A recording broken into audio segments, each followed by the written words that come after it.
Good evening, everybody. It's 9:30 on the East Coast, 6:30 on the West Coast on a Monday. That must mean it's time for your weekly Calamity Jane live stream. James, how are you doing on this finally fallish, winterish feeling winter day in Georgia? Well, in LA, it's great. It's fine. It's a little cold actually for LA. It was like I think 49 degrees Oh, wow. over by me. Yeah, in the morning I think it was like around there. So that's kind of coldish for Los Yeah, Angelinos. yeah, it is. Yeah, it Um, is. I still retain some of my Utah blood, so it wasn't that cold for me. I still went for a brisk walk, not a problem. But for example, my wife Amita probably wouldn't like the 49-degree weather. She's Mm, completely 100% SoCal Cali girl. So mm. so Me, it just I depends, am in bliss. Finally, it's the Yeah. the temperature I thrive in the best. So Yeah. happy that it's finally happened. Summer lingered way too long in the city. Mhm. Um, let me see here. Hold on just one second. Let me make sure I'm getting audio here. Oh, okay. Go ahead and say something for me. I will say Okay, something. great, Yeah. awesome. YouTube is just not updated. It's saying it's not getting any audio, but OBS is definitely streaming audio. So Okay. Well, I guess we'll find out. I guess we'll If find not, out. we'll This have could a be. we'll have a mute stream, a That's peaceful right. mute People stream. could just sort of watch it as sort of a passive Some video sort of background. performance art type of thing going on Mm-hmm. instead. Yeah. Mm-hmm. Yeah. But Um, yeah, so we were talking before the stream. People may not have noticed, but I am growing my beard out. If you're a regular viewer of the stream, you may have noticed, but it is in fact going crazy right now. yeah, it's officially longish length now at this point. Mm-hmm. Mm-hmm. Indeed. So, yeah. So that'll be interesting to monitor over the next few streams, to Yeah, see if you well, keep yeah, up we're with gonna it. have to we'll have I to hope make you sure we do. modify it and see how it goes. Yeah, yeah. Cool. But Um, what are we working on tonight? Let me see here. I will share screen. Share. So we last left on our stream. I had Calamity Jane jumping up on the counter and trying to avoid the Warhog. We have the basic poses here, and then she gets Mm-hmm. launched into the air. Mm-hmm. So for tonight, I'm going to do a couple more in-betweens from here to here, just like one or maybe one or two. And then I'm going to do the Warhog smash pose here as well. That's the goal. Let's see where we All get right. tonight. So, just to jump right into my topic for the evening, and then we'll see where this gets us. I Hmm. finally watched The Batman, and Okay. it was better than I expected. Oh wait, so let's pause for seconds because let me Yeah, recap this because yesterday yeah, you and I were talking about the Penguin. right. So But our viewers don't know that I watch The Batman. So I'm taking a step back in okay, got time, it, and we're going to got it. retread a little bit of ground here for the Okay. benefit of our viewers. Um, So now you wait. Now, did you not see the Batman for a long time and now you just most recently watched it, right? Like fully. yes. Well, Okay. so I've been bullied. I'm going to just say it. I've been bullied by almost everybody I know for not watching The Penguin. And even though everybody says, and they're right, that you don't need to see the Batman movie to understand and appreciate The Penguin, I am a bit of a completionist sometimes. Hmm. And so I took it upon myself and I watched the Batman. And my first thought is it was better than I was expecting. My Okay. second thought is there is absolutely no reason that movie needed to be 3 hours long. Okay. Hmm. It could have been 90 minutes easily. Easily Yep. 90 minutes. If you cut out all of the scenes of I mean, this is a meme, right? Like if you cut out the scenes of Batman walking, the movie would be 90 minutes. It's I didn't not an know that was a meme. exaggeration. It's not an Really? exaggeration. It is true. There are so many scenes of either him walking in the ground or somebody else, like a close up of him walking or somebody else walking. And if you cut all of those shots out, you'd recover like almost 15 minutes of movie, I feel like. I'm being slightly Hmm. hyperbolic here, but not by much. Hmm. I thought Robert Pattinson was perfectly decent as Batman. Um, Okay. Wait, so perfectly decent meaning you think he's a oh, well, perfectly decent means near perfect. Better well, than perfectly Bale, better decent. than Yeah, perfectly decent means that yeah, okay, he's fine, right? okay.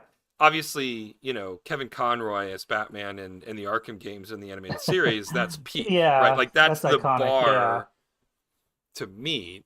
And Hmm. then Michael Keaton is obviously number two. And then Okay. everything else doesn't really matter to me. So he's sort of in that morass of everybody else. I honestly, my least favorite Bruce Wayne slash Batman is Christian Bale, but I just, on a personal level, don't understand why Christian Bale has a career. I don't understand his appeal at all. Hmm. Hmm. And that's, I mean, it's not like a judgment on him as a performer or anything, but I can count on one hand the number of movies that I've liked him in. Okay. Obviously, stereotypically, of course, American Psycho being one of them. Hmm. Um, but I thought Robert Pattinson was definitely better than Christian Bale. I thought Okay. he was about on the same level as George Clooney, or not George Clooney, Ben Affleck.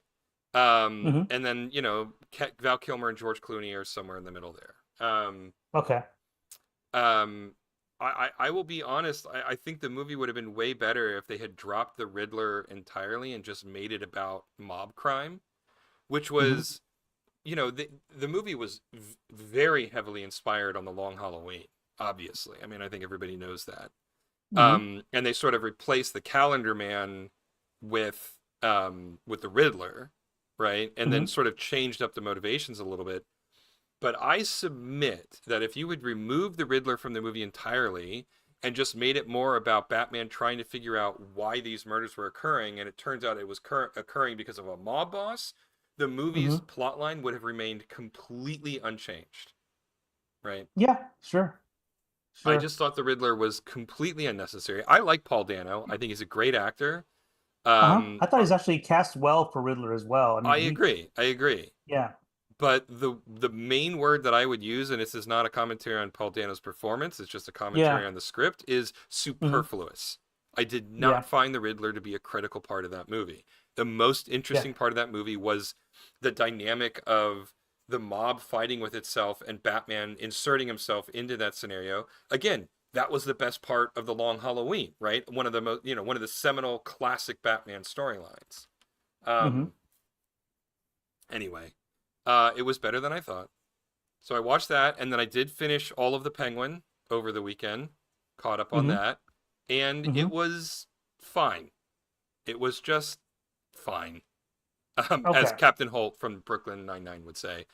Um, Colin Farrell was he's a phenomenal actor, right? Like no one is surprised by that, and his performance as the Penguin is absolutely phenomenal, right? I mean Hmm. that's Hmm. beyond reproach.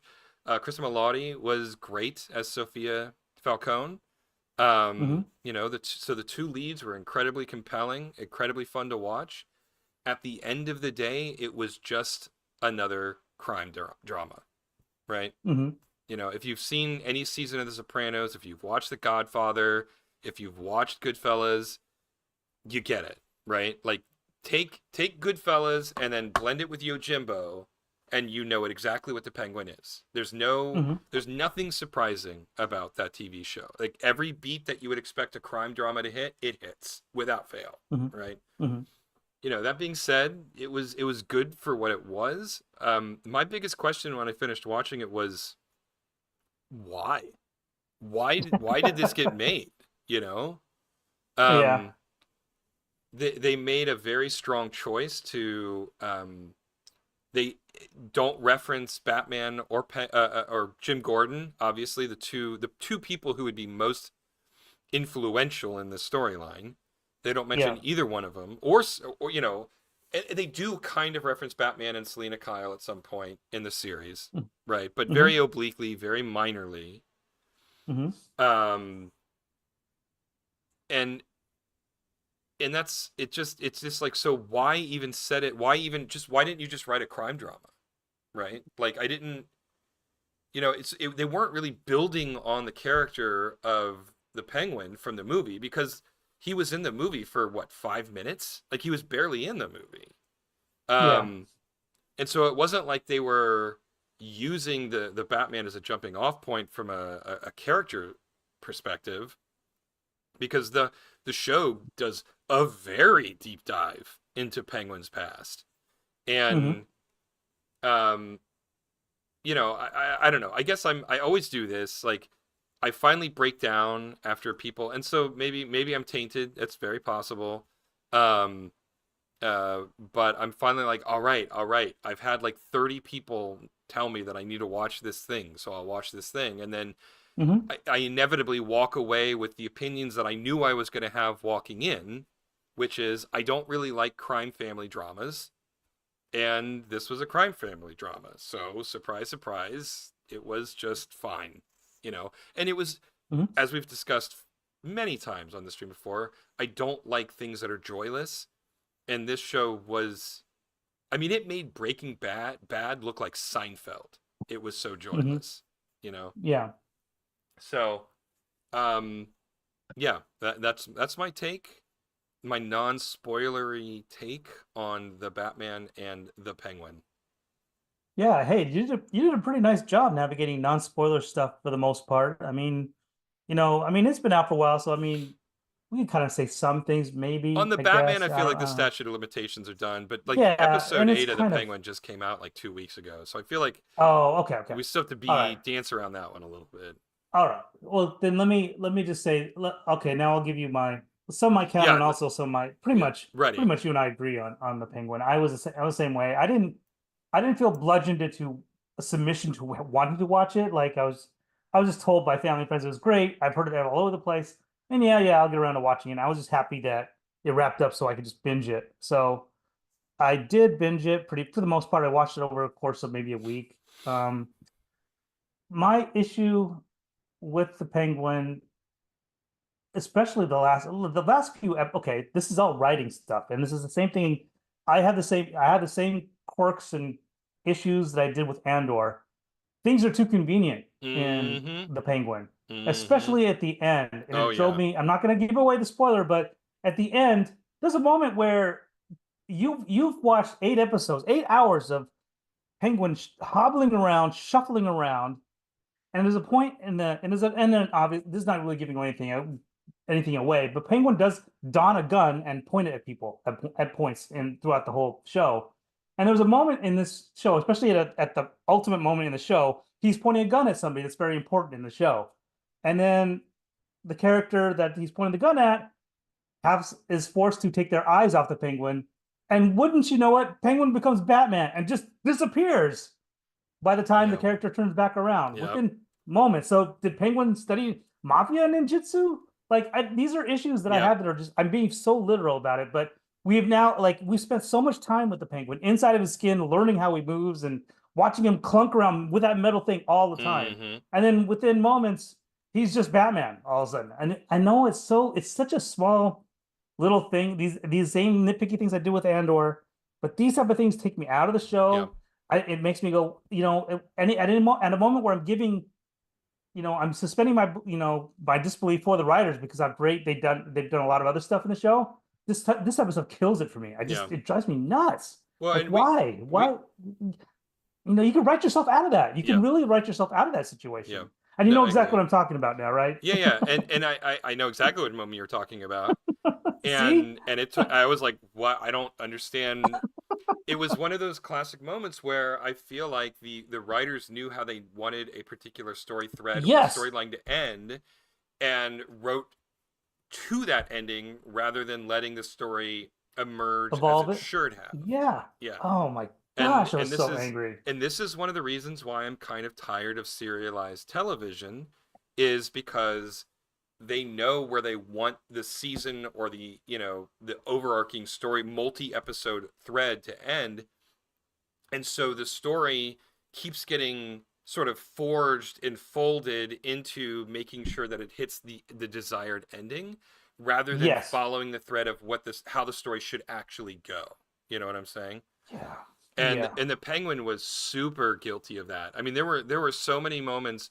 I mean, my biggest takeaway from the Penguin as a character is he is the luckiest SOB on the Yeah. face of the planet. There are so many pivotal inflection points during the storyline of that whole season that if a flip of a coin had gone a different way, the whole series would have ended, right? Yeah. Yeah. And that's fine once or twice, right? But it felt Yeah. like the only reason, to me at least, that the Penguin was ultimately successful is because he did practically one coin flip an episode, sometimes multiple coin flips an episode, and it always Hmm. came up exactly how he needed it to be, right? Hmm. Hmm. And and even in the instances where the coin flip came up where he didn't need it to be, he still had an immediate solution to solve the problem. I never felt at Yeah. any point during the whole season that he was actually in any threat of winning. I knew he was going to win the whole time Yeah. Yeah. because they are very explicit that no matter what, he always has a plan B, even though we're supposed to believe that he's just flying by the seat of his pants, right? Hmm. I Hmm. don't know. Again, I'm being really harsh on it, and if you asked me to give a thumbs up or thumbs down on it, I'd give it a thumbs up, right? But that's Yeah. sort of a pass fail, and we're, Hmm. we're getting into the sort of the subtleties of the writing of it. Um, but yeah, and we watched we spoke on Sunday, and I hadn't finished like the last two episodes, Hmm. and I Yeah. remember on Sunday telling you, like, I thought, wow, they were doing a really good job of justifying why Jim Gordon and Batman weren't a part of the Yes. storyline, because it was Sure. mostly just a bunch of mob internal fighting, and neither one of them would really have any justification to be a part of that. But then in episode 7, when that one big thing happens, and you know what I'm talking about, Yes. I'm like, Yes. okay, Batman and Jim Gordon would absolutely be a part Be of this on storyline site. at this point. Yeah, there is no Yes. reason why Batman and Jim Gordon would not be a part of the storyline now. And so, episode 8, I was completely deflated Yeah. because it was Yeah. just like, all right, you guys jumped the shark, and now I no longer believe that this is a storyline where Batman and Jim Gordon shouldn't be a part of this, right? And and Yeah. and, and Catwoman too, since those are the only heroes, Yeah. Hmm. anti-heroes that we've met up to this point. All three of them at that point should have been involved, um, Yeah. in the At that story moment, at at that that moment. exciting moment in the Yeah, story. right, Yes. exactly. 100% agree with you on that one too. Yeah. So I will, but just for the sake of debate, even though we're 99% in agreement on the Penguin, let me flip the other side of All this. right, all right. You're gonna Just play for devil's the advocate for sake a of, second. All right. yeah, I will. I'll play devil's advocate. So Someone's Batman's got a to. rookie. Yeah, Yeah, that's Batman's a rookie. fair. This So is he hasn't early. shown up yet. Yeah. Yeah. And I think was Commissioner Gordon, was he kind of in No, rookie Jim status as was just a well? detective in the Batman, I believe. I believe he was still Okay, Detective Gordon. Yeah. so he doesn't have any clout yet, really, Right. right? Right. Okay. So that's how I kind of excuse that, but I'm trying to help the writers for myself as an Yeah. audience member by Yeah. saying that. I don't agree with it, but Yeah. So that's my excuse for that. I'm 100% on board with that excuse up through that moment in episode 7. And then after that, Uh-huh. sure, it maybe the thing that happens where it is outside of Jim Gordon's jurisdiction, so he has Yeah, he sure. has he See? has no ability to go over there. But Batman doesn't Yeah. have jurisdiction, right? No, he And doesn't. when I something know. like that happens, of course Batman's going to pay attention, and he's going to go, okay, this is definitely within my purview now, right? Yeah. And so I was kind of like, what I was like, man, it was just, and it's Hollywood. I'm gonna spoil it a little bit. When Hollywood writes itself into a corner, the solution is always to blow something up. That is the only solution that they have. They cannot Really? think of anything else. Okay, so give me an example of that because I've never noticed that. I really have never paid attention to that before. I don't know. You're putting me on the spot. I can't think of anything off Okay, the but top of my let's head. But let's flip back up because I it think is that's like really a funny. vibe that I get. I'm sure, like, give me Okay, like a okay. minute and All I right. can look something up, and like, Okay. if That's fair. all else fails, blow something up. That is Hollywood's Okay. sort of, you Okay. know. That's Um, that's fine. That's fine. oh, okay. Here's one. Red Dawn, the original 1984. Okay. John Wick. There's like several moments in the John Wicks where like the writers have written themselves in the corner. So what happens? Something explodes, and that changes the rules, right? Um, I'm gonna uh, have to completely. I'm gonna start watching because I love John Wick, all yeah, of yeah. them. Oh yeah, So yeah. Me now, too. I Me mean, too. yeah. So now But I you've mean, yeah, marred them with the yeah, Hollywood yeah, yeah. magic of blowing Well, up things, but it's they're okay. they're Hollywood movies at the end of the day. And Yeah. like, look, Yeah. generally Mhm. speaking, I mean, John Wick gets a pass because it makes no attempt to be realistic, right? I mean, the Yeah, that's true. the Yes. movie Yeah. knows what it is. It's not grounded in reality. It plays by Yeah. a fictional set of rules that are only internally logic to the John Wick franchise. And if you're gonna like the John Wick movies, you have to buy into this alternate form of reality, right? Yeah. But Batman intentionally is supposed to be very grounded, right? That movie, Hmm. the franchise is Yeah. very anchored in quote unquote reality, right? Especially this interpretation of Batman, probably Mm-hmm. over all the other ones. I mean, there's Mm-hmm. even more. I mean, Nolan tried to take it that way, but I think even the Reeves version of Batman's even Yeah. pushed further. Yeah, I agree. I agree. And so the trope of if all else fails, blow something up, it really stuck out like a sore thumb for me here, right? Okay. Yeah. So that's it's minor spoilery, but I there's no context here, so I think, it's not too bad. But um yeah, I mean, I'll go back to I'll die on this hill. I mean, Colin Farrell was absolutely amazing, Yep. right? Just For that a reason alone, true it's gravity, right? Absolute yeah. performance gravity. It's worth watching just to see him bring that character to life, right? Like, There's if nothing I can't else. remember. Yeah, I can't remember if you and I were talking about this or not, but I think you were. It was you telling me about this, but you saw a moment where Colin Farrell was actually himself and speaking with the suit on, And it's so and weird. how and it shows how much he transformed himself to Yeah. be the Penguin, Yeah, to yeah. be Oz Cobb. Yeah, because he drops the That limp, was he's speaking in his Irish yeah, accent, and you're like, yeah, whoa, this is yeah. a guy in a What? suit, right? This Like, guy's possessed by an Irishman, yeah, yeah, like yeah. that's what it was. Yeah, the show is worth it alone for the set design and that's the best makeup I think I've ever seen. I can't think of any show that's been better than this show. Mm-hmm. Where it I doesn't feel agree. like the makeup's, like because we watch and we kind of put the uncanny valley aside and we watch stuff, we see the rubbery nose and stuff like that, but we forgive it. Yeah. But this show, like seeing Mm-hmm. the pores, all the close-ups of the penguin, Yeah. it was Yeah. phenomenal And the work. directors love their close-ups in this show.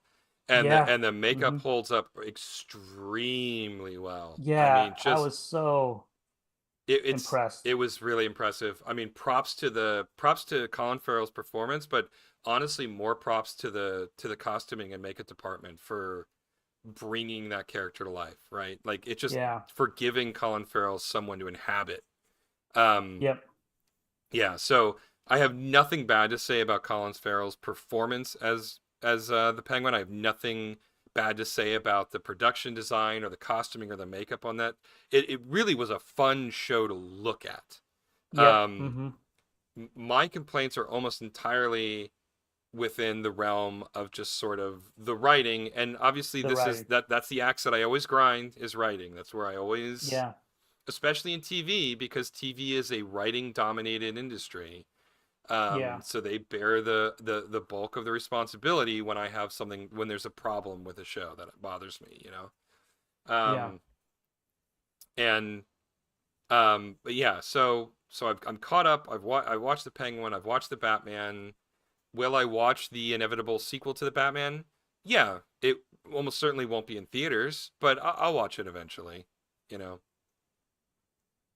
So one other thing, just to, again playing devil's advocate and or whatever, but when going back to the Batman movie, Mm-hmm. this is where, and I don't want to do this, but on the business side of things, it's not as alluring to have a gangster Batman movie versus having a Right. marquee villain. Right. Everybody goes to everybody wants to see Batman beat up a villain. You need Yeah. to have one of his top five rogues gallery to help carry the movie as Yeah. the man in the black hat versus the man in the white Yeah. hat kind of a thing. Good old fashioned cowboy uh trophy stuff. I mean, you need that. And that's the only reason why I would say you needed somebody there, even how useless Riddler was in the Batman for the most part. Yep. He looked great, Completely. and again, the actor was Yep. great. I Wasted love Paul wasting Dano. talent. Yeah. Wasted talent. Yeah, the writing again. Back to the writing.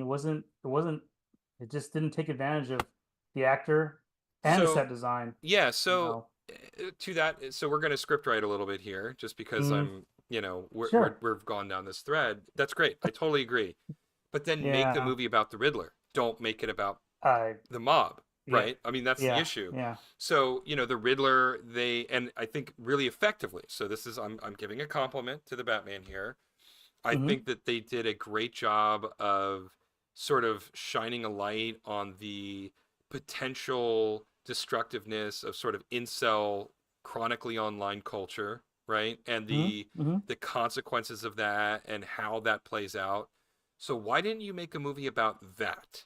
Right? Why wasn't the Joker's targets about perceived corruption in the world writ large, as opposed to this myopic focus on the mob? You know what I'm Hmm. saying? Like, Yeah, it explain to felt me. small for Yeah. him, for the So Riddler. Yeah. in the third act turn, and this isn't a spoiler because this was in the trailers, when Uh-huh. Riddler blows up all the seawalls in Gotham, Uh-huh. what does that have to do with the mob? Right? Like, it didn't make any sense to me. But Yeah, I if wish I could. but Yeah. if the Riddler story was about him trying to expose these perceived transgressions against the society writ large, and how this flood of water was symbolic of washing away the larger corruption of Gotham, then it would have made more sense, right? But this movie story was so myopically focused on the mob for some reason, right? And in corruption within the political system, as opposed to the larger corruption of society, which is what the incel community is so obsessed with. You know what I'm saying? And on the flip side of all this, as we learned in the Penguin, his plan pretty much just washed away poor people. Right. It didn't even go It's after literally the only thing it accomplished was killing poor yeah, people. Yeah, exactly. yeah. So what did you accomplish, Riddler? Right. Are you that smart or that dumb Right. to have Yep. planned a bomb to just wipe? You want to, if you want to go against the mob and the gangs or whatever, and or political class, whatever. None of that. It didn't seem like Nope. it didn't seem like any of that was It effective. accomplished nothing, less than nothing, as we So is that discover. yeah, but is that a testament to how inept the Riddler is, or what is that what they're trying to do with the writers of the show? I mean, I don't know. Or I the mean, movie I that feel like is. that would be a mistake. I mean, from an intellectual standpoint, the Riddler is always um, He's smart. he's smart. He's He's like a extremely he's smart, right? he's And right there. He's right behind Batman. Well, you know, right, Batman. That's the whole point. Is there's a duel and because they're his always right, and his critical flaw is hubris, right? Like, and yeah, it's and like yes, hubris is his downfall, and yeah. like the fact that like they don't explore that more. This is the thing that always frustrates me. Like, these characters, these villains have existed within the sort of larger zeitgeist of Batman for Hmm. close to 100 years now, right? I mean, Batman started in Yeah. the Hmm. 1940s, so 80 years at this point. Yeah. So they are very fleshed out, and they're how they juxtapose Batman is very, very well established, very fleshed out, and very, very mature and thoughtful and interesting and fun, right? Like, to Hmm. me, to this day, Batman's Rogue Gallery is still the best Rogues Gallery in all of comic books, Yeah. Yeah. because all of Hmm. his villains are a reflection of Batman in some capacity, right? Yeah. Hmm. Yeah. And yet the And movies, yeah, and or humanity itself, because yes, exactly, we can exactly. all, everybody as an audience member can, oh my gosh, I Hmm. have that kind of quirk, And yeah. yet I feel like none of the movies have really done a particularly good job of using this very well established canon to inform their versions of these characters, right? Um, in a weird, ironic twist, if in The Dark Knight the main villain was actually the Riddler as opposed to the Joker, I would have liked that more, because the Mhm. way the Joker acted in The Dark Knight was more attuned to, at least, I mean, this is obviously my impression. I can't speak Yeah, to anybody at sure. large, but his behavior, his plotting, his always being one step ahead of Batman, him playing these games with Batman the whole movie, that's Hmm. far more in line with the Riddler, right? Like, the Joker is a true nihilist. The Joker is chaos and anarchy personified, right? Hmm. The Joker would never put a bomb on one ferry or two ferries and then ask the rich people and the prisoners to blow each, like, that's totally a Riddler thing. That's not a Joker Hmm. thing. You know what I'm saying? Hmm. Hmm. And so I think So I would have liked The Dark Knight 20% more even if they had portrayed that villain as the Riddler instead of the Joker. so you and I will I think we've had this discussion before, maybe I'm not sure on we have. stream, but We've been on this yeah, stream has been on over, so long, and since we don't ever yeah, script it, I'm sure yeah. we've had So this I mean, conversation before. yeah, for the Dark Knight, I was fine with the Joker putting that situation up there for Batman to decide. Where no matter what, there's never a happy ending. Yeah. So I'm okay with that. Um, but I mean, I can see where you're coming from with giving Batman an intellectual choice to decide between two things. Yeah. But to me, that what satisfies it for me for Joker is how no matter what, there's going to be some sort of chaotic ending to it. Like Mhm. he's going to have to decide something, and he's screwed either way, and he Mhm. loves that aspect of it. So no matter what, he gets his chaos, and he gets his synapses going because of that. That's how I felt about it. But that's an aside, That's and fair. That's fair. That's that's fair. fine. And also, his thing about Joker is to me, he actually Joker is the how we have Batman on one side, and all these villains kind of have elements of Batman in them. The Mhm. Joker is truly the other side of that coin, Mhm. and he has all the villains too, all encapsulated with Joker, except for one's chaotic and one's trying to be good and follow justice. Mhm. So you just put them both at extreme ends of the spectrum. I can forgive Joker being a mob boss. I can forgive him being silly and doing Riddler's type of stuff. I can see him doing ventriloquist stuff because he's the Joker. Whereas the Batman, he has to sit there and have an internal dialogue with himself, like the ventriloquist, or he has to do intellectual games like the Riddler. But the Joker is the ultimate villain because he's a patchwork quilt of all of them, just like Batman is on the other side that's rational. And that's always I know it's really we're going way deep on Oh yeah, we are so Batman in the lore. weeds famously. So, but This that's is how I've always seen it, yeah. you know. Yeah, that's fair. But I mean, you're right. And maybe that's my problem with the script of the Batman is you could have cut Mhm. out the Penguin and the Riddler from the movie entirely and And there wasn't enough. it would have worked exactly the same, right? Yeah, Um yeah, like if you're going to put those characters in the movie, then make them important. Don't put the Penguin in the movie because the Penguin is a character in Batman. Put the yeah. Penguin in the movie because he's an He serves a information function. broker and Hmm. he has an actual purpose. Put the Riddler in the movie because he is this, corollary to Batman's intellect and what happens if that intellect becomes corrupted by hubris and greed and ego. Um Yeah. I and feel like, oh, go ahead. Sorry. No, that I was just saying and I had it was an ellipses at the end of that thought. I had no Oh, gotcha. conclusion. So I'll throw this at you too. I think every artist that gets a gazillion bags of money to develop a Batman product, they want to put their mark on Batman. Mm-hmm. But to me, there's only been, or you could put maybe arguably three, but there's only been three artists that have actually put their mark on Batman and actually taken Batman in a different direction.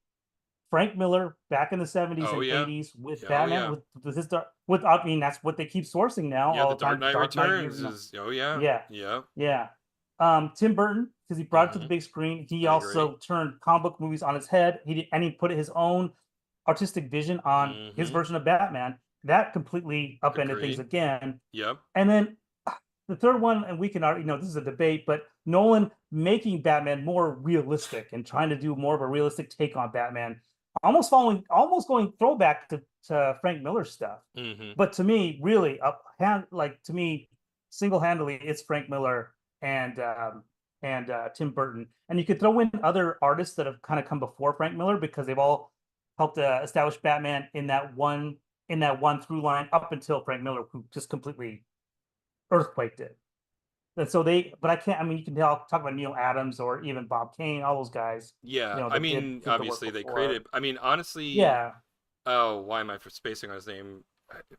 He did the cartoon. Why am I forgetting his name? Oh, and then there you go. That's the fourth one. But Paul Dini and Yeah, and um Tim oh gosh, now I'm the animator and this is oh embarrassing. my But god, I'm looking it well, up. who is it? Yeah, we have to. But it's Paul Dini was the chief writer, and then Yep. there was also the designer. Bruce Bruce Tim. Timm. Gosh. Yeah. Yeah, Yeah. there we go. Those guys again, they Mm-hmm. see, but they piggybacked off of They took arguably, of Burton's sort of yeah. yeah, I mean, they but even they did used make Danny it their Elfman's own. theme in the Yeah, yeah. title. So But the visuals and everything else, and even that's where Kevin Conroy came in, and yep, he made Batman yep. a certain way. And then if we want to keep going down the rabbit hole, then Arkham Asylum to me is the most faithful reinterpretation of Batman since, and it still Mm-hmm. hasn't been matched since those Mm-hmm. Arkham series Agreed. games. Yeah. I mean, as much as Yeah, I bitch about Arkham Knight, it's still a it's still phenomenal uh, experience, and its faults are only magnified because of the of the lens of Arkham Asylum and Arkham City, right? Like those two games, you know, I recently played them again earlier this year, and they are still masterpieces, like absolute Mm-hmm. masterpieces. Not Yep. only of storytelling, but of game design, of pacing, of just the sheer fun that you have playing through them, right? Yeah. Um, Yeah. and you know, I know Paul Dini wrote Arkham Asylum, and I think he has a story credit on Arkham City, although I don't think he wrote it. Um, and you know, obviously Mark Hamill and Kevin Conroy Mm-hmm. oh man, I'm sorry, I'm forgetting so many names right now. But basically, all the actors, voice actors from the cartoon, Yeah. reprise their roles to play Yeah. the characters that they brought to life in the animated series. And you know, I rewatched some of the animated series, not least of which is The Mask of the Phantasm, which is also an absolute classic. Um, and it holds up. Like you know, I'm in my Mm-hmm. 40s now, and I watch this cartoon, and I still enjoy it. Um, Yep. you know, this in a different way, but as much as I did as a kid growing up. You know, Mm-hmm. um, and you know, so those are like I agree. Batman '89, The Dark Knight Returns, the animated series, and the Arkham games. Like to me, that's where Batman lives for me, right? Yeah. And then it's going back to this is a really long-winded way of saying this is what all the art any artist or creative person that gets Batman, like gets a hold of Batman, wants to put their mark on it, but Yeah, it's really it's a tall order. yeah, and you You're know, living up to people, a lot of good stuff, yeah, you and people know. have come close in various ways. Jeff Loeb obviously Yeah. has some amazing work on Batman, although I Hmm. like the Hush storyline far less than some people do. Yeah, I And was Tim into Tory as Sale well. and you know, not Jeff Loeb, Jesus, Jim Lee, Jeff Loeb. Jeff Jim Loeb Lee. wrote, yeah. Tim Sale did the art for the Yeah. Long Halloween. Jeff Loeb wrote the Long Halloween, and Jim Lee put his mark on Batman as well. Anyway, um, you know, there are other artists and writers who have done interesting things with Batman that are definitely in the top five. But yeah, I agree with a lot of your assessment about where Batman is really lives, where he is defined. Hmm. Yeah, and so it's a tall order. I mean, Matt Reeves is trying. He's taking his vision and doing some things with it. It's interesting, but Yeah, does it really is it the pantheon of Batman stuff? No, not yeah, not for me, yeah. sadly. I always like seeing artists try though, but it's so difficult. I think again, Frank Miller is arguably the most influential of all Mm-hmm. these creative forces. It won't be matched, no matter what any other artists do. It's hard to top him. I mean, Zack Snyder wasn't even trying to hide where he got his inspiration for Batman Yeah, from. I mean, it was yeah, just he even copied panels out of The Dark Knight Return for Batman v yeah, Superman or Justice League. I don't remember which movie it was. yeah. Um, I mean, yeah, that's his shtick though, right? Because even he did that with the Watchmen as yeah, well, pretty much yeah. panel for panel stuff. Yeah, 300 was I a don't panel blame for him. panel Yeah, remake. Yeah. yeah. So, but I honestly though, Watchmen though, I was pretty bummed out that he chickened out of doing the giant squid monster. I thought that was a much more satisfying ending to the mystery than Yeah. the space lasers from Doctor Manhattan. But that Hmm. whatever. That's like a nitpick. No, I didn't. You know what? It's been so long since I've read The Watchmen. Completely forgot the ending like that. I didn't. I was watching the movie, going, "Is this really how it ended?" I don't remember. I don't, and I'm too lazy to go back and read it. Yeah. But So wow, that's how it is. one of the sort of background story through lines through the whole series is all of these scientists and artists and geneticists and you know engineers. They keep disappearing, and no one knows where they've Hmm. gone to. And it's never really a central mystery. It's just something that's addressed over the course of the book. And it turns out that Ozymandias has been kidnapping them and forcing them to create this fake, you know, genetic squid monster. And Hmm. that's why um, he was looking for the singular event to bring all of humanity together, the singular destructive event, right? Which is a through line that a lot of people have in terms of like war is good because it's a reason for people to come together, right? Uh-huh. And that Yeah. is one of Ozymandias's sort of insane megalomaniacal beliefs. And Zack Snyder, I think, thought that the giant squid monster wouldn't translate to movies, and he was probably right. And it's also the reason why Alan Moore took his name off of the movies. Is like, I wrote this as a comic book, not as a movie. I don't want any part of this. Yeah. Um, um, but I don't think that what he created was any more interesting than the giant squid monster. So, Hmm. yeah. Yeah. Well, in the land of our place where we could have squid monsters maybe someday, We could have I squid think I'm a pretty monsters. good. We could. Depends on our writing team. So we'll see. But I'm working on a squid monster storyline right now. It's a 20 episode arc about just the squid oh, there we monster. go. There we go. Um, but yeah, I think we're in a pretty good spot for this shot. Actually, Hmm. as you can see, most of it's animated. Yeah. Um, and we're kind of getting right into the next shot there. But yeah, I'm pretty happy with the results tonight. Any thoughts on Nice. your end as you watch it? No, it looks great. I particularly love the frame, that one where the warhog is crammed into the bar. Um, I think that that's hilarious. I think that that is extremely funny. I think you Yeah, nailed it. There's so much dynamism and pain and silliness in that one frame. It's very and that's cool. what's funny is, and again, like I'm playing fast and loose with the rules. Like, I mean, this is the art for the Yeah, Warhog. It's not even close to being on model, yeah, to everything else we have here. But for the sake of our shot, it's blocked in and it's fast. yeah, We're gonna get out of this so fast that yeah, it won't matter. But this is the fun thing I love about animation is what you can kind of get away with and break rules and not follow any of the edicts or golden rules that are passed down from the heavens. But yeah, I'm that's really funny that you find that the funniest, oh yeah. the No, I best think part. that's a great frame of animation. I'm very happy with that. Yeah, yeah. So I think we're in a good spot here to call it good for tonight. All right, sounds good. Yeah, Well, thanks everybody for tuning in as always. You can head on over to calamityjane.rocks. That'll take you to our Patreon site. Please consider subscribing and helping us make this cartoon a reality. You can also find us on YouTube, which presumably you already have since you're watching the stream. We're also on Instagram. It's been pretty quiet lately. But stay tuned for there. We'll do some fun stuff once we have some creative ideas for it. So at the very least, follow us on Instagram, and when we do some fun stuff, you'll get it automatically. Otherwise, we'll be back next week. But as we get closer and closer to the Christmas season, things are gonna get a little dicey. So be aware of that. But next week, I feel like we'll be around. I have a commitment to that. yeah. Um, Same here. and in the meantime, stay safe out there, everybody, and good night. Good night.